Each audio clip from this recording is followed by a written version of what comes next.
Hello, and welcome to the Property Renovation Podcast. On today's episode, I am super excited to have Massimo Buster Minale of Buster and Punch as our guest. And Massimo is a London architect and industrial designer who launched Buster and Punch back in 2012. Now, I'll be quite surprised if you do not know this company. They've been making quite a big impact in the home fashion industry with their beautiful industrial style products. I'm a big fan, and I cannot wait to get started on this interview. So, Massimo, welcome to the show. Hi, James. Thanks for the lovely introduction. I hope I can live up to it. No problem. It's great to be here. No problem. So, listen, can you just describe in a sentence Buster and Punch and what it offers? So Buster and Punch is, we like to call ourselves one of the world's first home fashion labels. And we essentially work with solid metals, and we make everything from custom motorcycles to door handles to light switches. We're makers, but we come at it from a fun, different angle. Yeah. Sounds pretty enjoyable to be in that kind of industry, tinkering away. Yeah, exactly. It's basically just a massive garden workshop. That we can make money from, which is great. Cool. And the name Buster and Punch it's definitely quite catchy and unique. So how did you come up with the name? Tell us about that. So Buster and Punch is, essentially my middle name's Buster and my brother's middle name's Punch. So no magic to it. Probably slightly drunk parents, but they're our real names, although my brother's not part of the company. So, it just became Buster and Punch because I couldn't get buster.com basically. So really?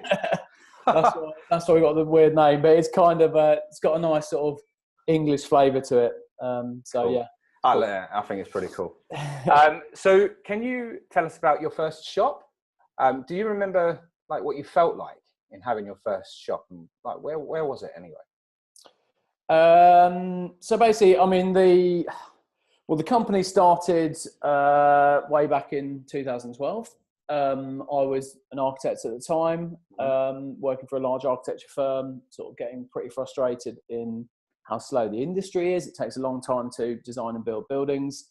So by day I was an architect, and then by night I was making custom motorbikes. So essentially our sort of first shop was actually a small garage just outside of Hackney.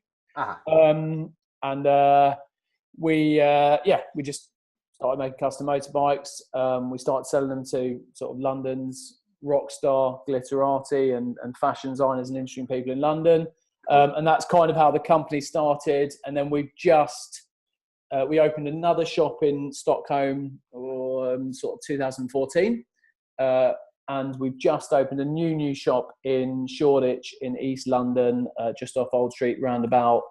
So that's our sort of first proper retail store in London, if you like. Yeah, that's the one that I went to. I was down there a few weeks ago. So and I met your team in there. I love the product. They're great. Hackney. I used to come from Hackney actually, just around Victoria Park. So. And you're still alive, so that's great, James. I'm still alive. Much more gentrified now, but back then it was we were just off Murder Mile, and it was crazy, exotic, I think is the word to use. Okay, so listen, we understand that you do a lot of collaborations with like fashion brands and musicians. This seems to be quite a departure from the world of interiors. So why do you guys do that? Essentially, I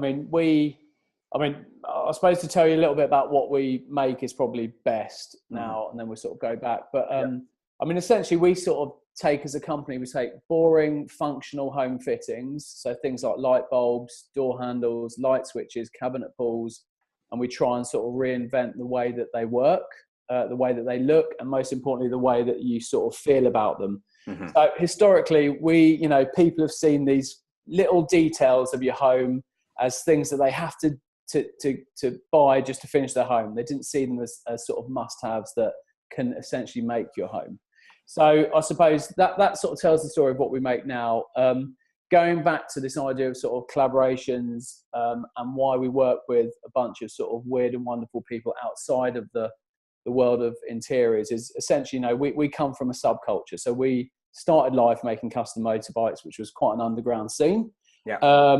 And because we did that, today we are very much the black sheep of the interiors industry. You know, we're not the guys that do neutral. We're not the guys that do trend-led products. We are the guys that do what we love to do, which is basically work with heavy solid metals. Yeah. So I suppose I've always come from the impression that the interiors industry is slightly behind the times, if you like, and it sort of constantly feeds punters or customers or followers with what they want to see. So nice pictures of kitchens, the perfect bathroom, how to make a cozy nook in your home. You know, those sorts of things are what you read about in interior magazines, full of cut images of products, etc., etc. Yeah. And because we come from this subculture side, we always sort of have operated more like a fashion brand, in the sense that we kind of like to challenge our customers and followers, give them sort of content and weird products that kind of surprise and also draw them from other parts of society, whether it's music, fashion, or tattooing or street artists, into interiors, rather than sort of just relying on the people that like interiors. So I suppose, you know, we've worked with, we've worked with people like the Q Awards. You know, we make all the awards for the Q Awards. The Brits, we'd make all the awards for the Brits. We worked with Justin Deacon, who's like an amazing boot maker. And we launched a limited edition boot, which is quite odd for a company that also makes light switches. We've worked with Michelin-starred chef Tom Sellers to do a sort of like candle holder that can hold duck fat. And, you know, we work with big brands like Rolls-Royce. We've also worked with Rolls-Royce. So we kind of like to work with young, talented people, not within our industry. So within the sort of circles that actually our friends are in, if that kind of makes sense. Yeah. We're not your traditional interiors company. We're much more of like something weirder that's just annoying everyone. Would you say that you're disrupting the industry in that kind of sense?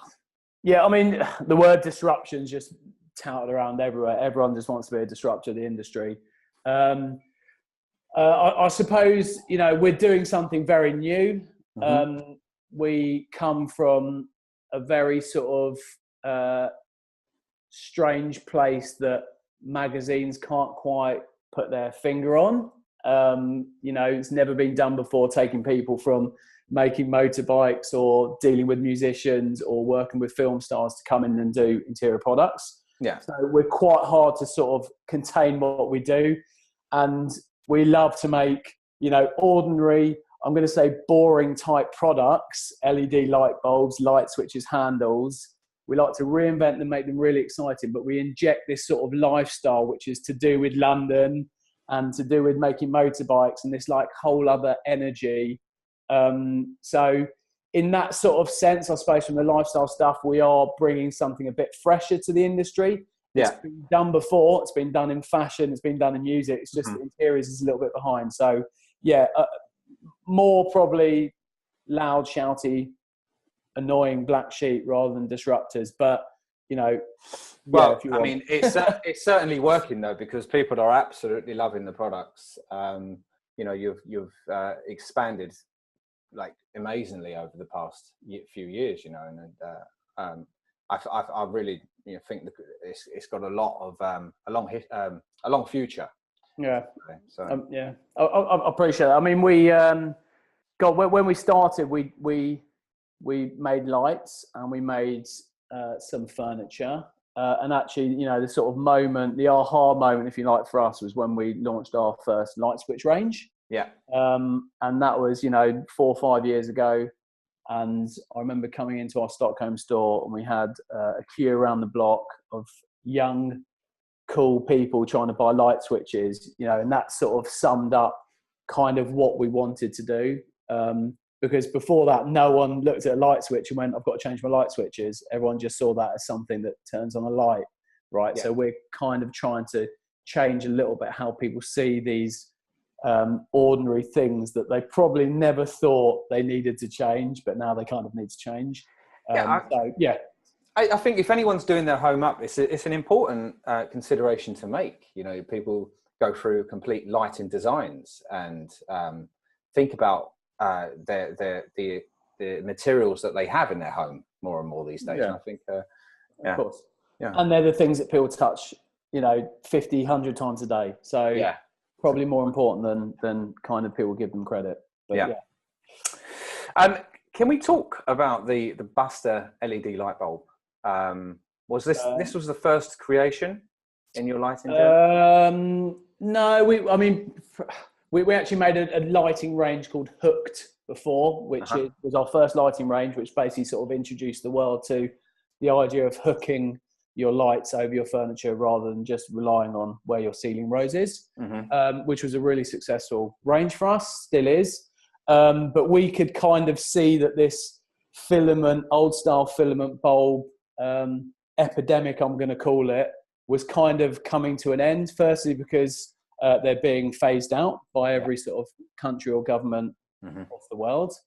And secondly, because, every mid to crappy bistro pub from London to New York had these filament style bulbs in them. And I think everyone was just getting overloaded with it and wanted the antidote to it, for example. So we kind of, a long time ago, actually, the first product we started to design was this bulb. So we set upon the challenge, we being a couple of guys in a motorbike garage, to try and design the world's first designer LED bulb. It had been done with CFL before, but it hadn't been done with LED. All the big bulb companies were doing it, trying to do it. Sorry, Philips tried to do it. Osram were trying to do it. All these massive companies that had £1 million R&D budgets were trying to make the world's first designer LED bulb. By some twist of weird fate or magic trick or something, we managed to beat these guys to it, and we launched the world's first LED bulb, which we called the Buster bulb, during Milan Design Week in 2015, to massive plaudits, which was great. But it was sort of the product that kind of almost killed us, but now it's kind of also made us. So it's a bittersweet product. It's super fresh. There's a lot of LED filament bulbs on the market. They all try and imitate what the old style LED filament was like. Imitation's never a good thing, whereas our bulb is a completely new sort of patented innovation system, which looks at sort of hiding the LED and using filters to make it look beautiful rather than trying to imitate what an old style LED bulb used to look like. So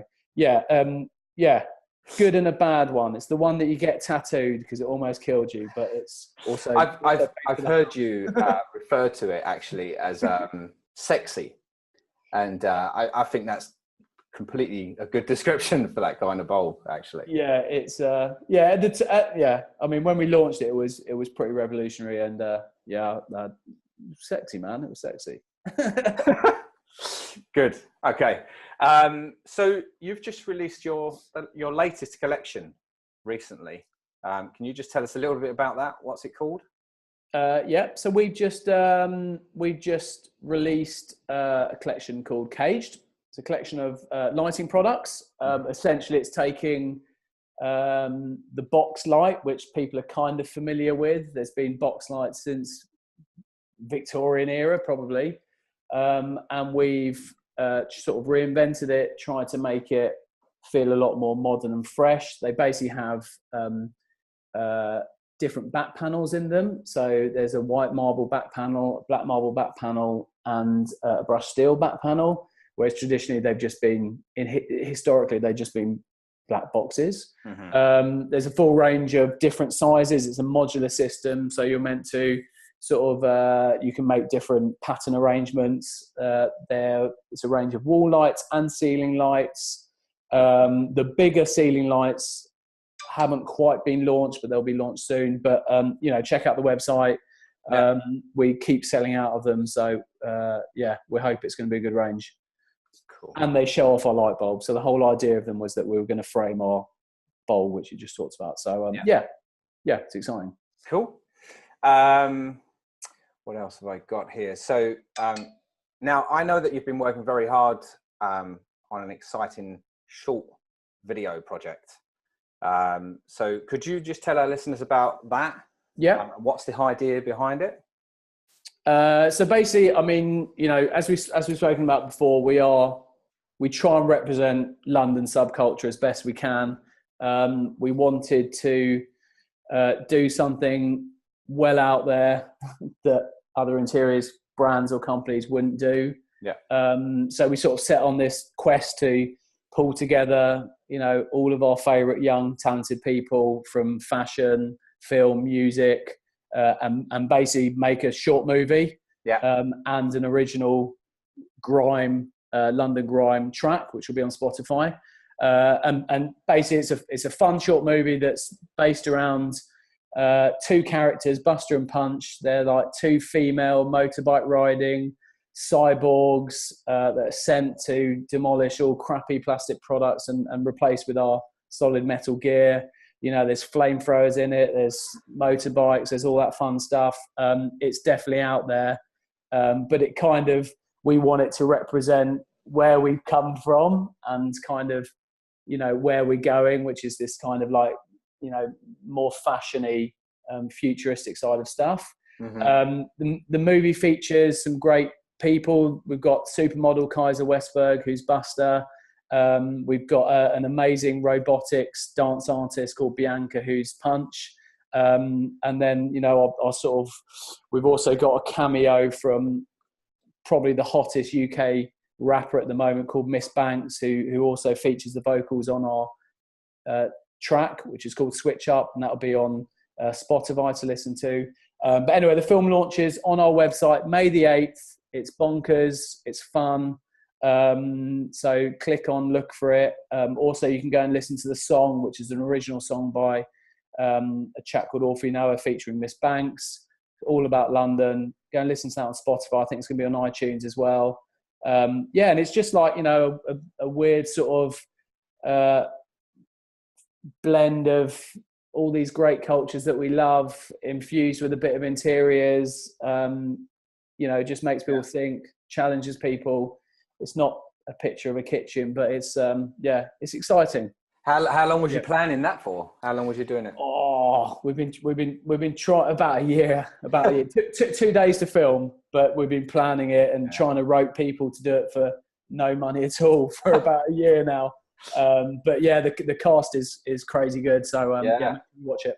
I cannot wait. I can't wait to watch that. Cool. I'm going to actually, just for our listeners, I'm going to put the link when it goes live. I'm going to put the link from our blog as well. So that's good. Cool. So I've recently seen images of actually your home in Stockholm.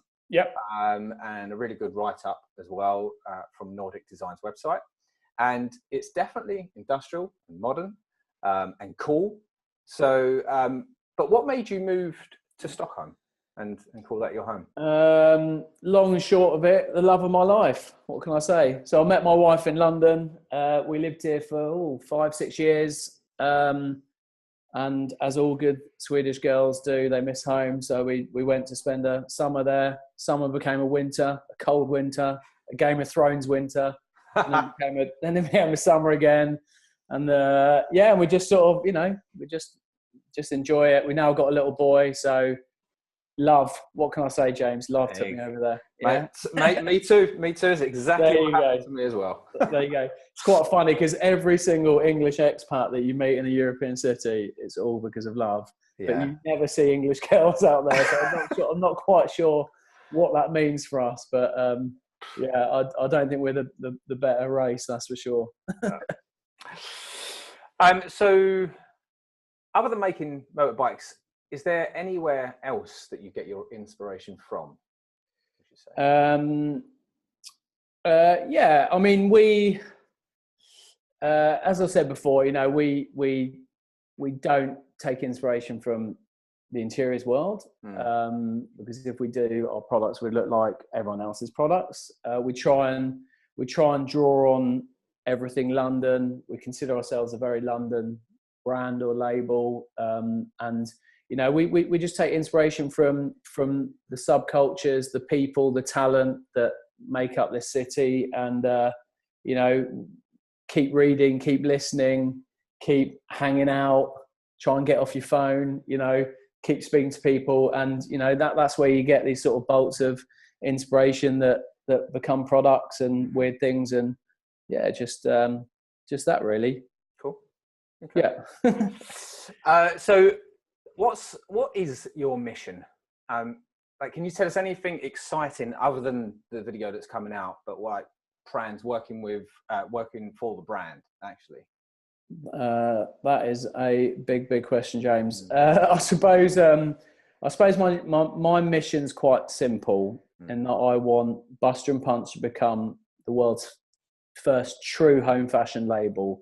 You know, and by that I kind of mean that we want to see people queuing up outside of our stores, trying to get their hands on the latest door handle in the same way that someone would an Alexander Wang drop or something like that. You know, we want to see people shopping our interior products the same way that they would shop fashion products.